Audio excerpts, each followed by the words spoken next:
Yan. Ito tayo, naka-video po tayo.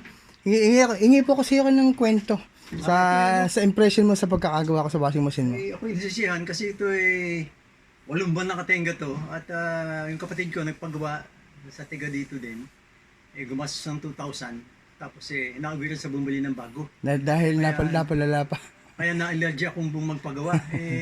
Yung bandang huli, totoo lang, balo ko na bumili ng bago.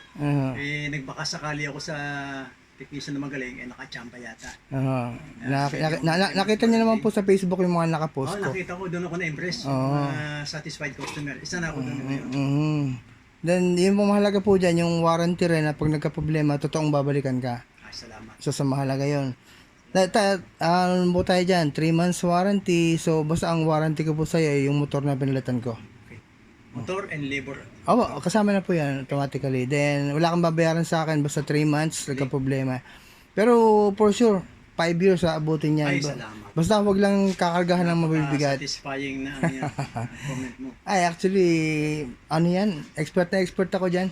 Kumbaga, napakadali para sa akin kasi kompleto ako ng pyesa. Paligay ko, hindi mo lang ginawa Kasi kompleto ako ng pyesa, yun isang mahalaga. Namumuhunan ako sa pyesa. At the same time, kabisado ko siya. Saka ng kaalaman, experience. Kasi, technician na, engineering graduate pa.